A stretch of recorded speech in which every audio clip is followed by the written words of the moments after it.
तो सही जबरदस्त हो गया।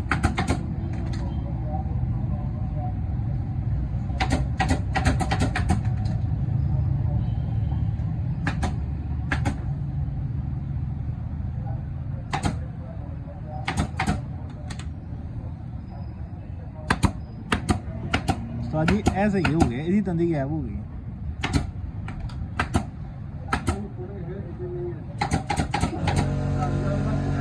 वो सानू पूछणगे ना, असीं कहांगे भाई नूं 2 दफा कीता सी नहीं होया साडे हैं,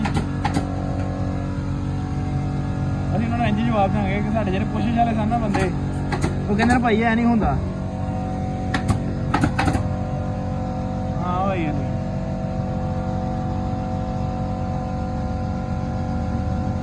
खींचा चेक करो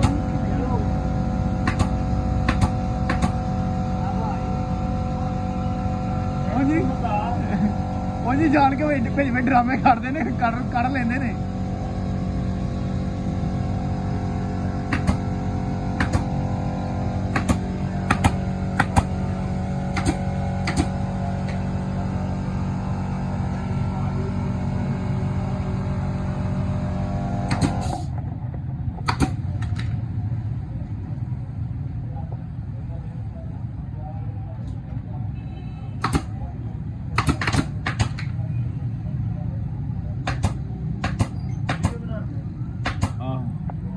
यूट्यूब वास्ते उन्हें कहते इंज रख के ना मोबाइल डिंगा रख के बनाया करो वीडियो यूट्यूब वास्ते।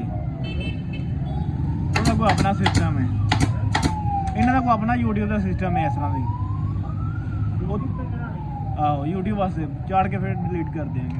आहो यूट्यूब वास्ते नहीं, इधरों मोबाइल जो डिलीट कर देंगे ना, वैसे तो देखते रहेगी ना यूट्यूब पर, मतलब डिंगे मोबाइल बनानी करनी यूट्यूब वास्ते, जी वीडियो बनानी है ना लंबी तो लंबी हो हर चीज़ की। जी उन्हें उस्ताद होरी लगे ने, हाँ उस्ताद नाल क्यों ले गया, उस्ताद नाल मेहनत की थी। हाँ जी हो गई पल्ला प्रेस।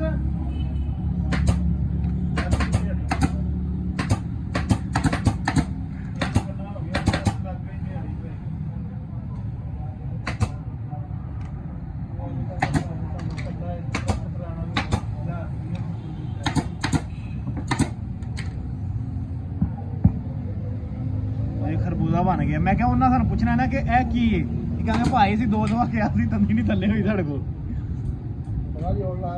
हाँ वही खाला साहब ने अक के कहा कि नहीं होंदी थल्ले, है को कारीगर जो थल्ले कर दे तंदी, भला कि मैं होनी तंदी थल्ले।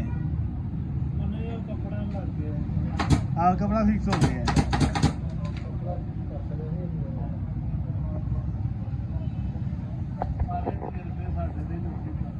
हाँ जाज दी सीखनी है, इतनी सीखनी जाज है।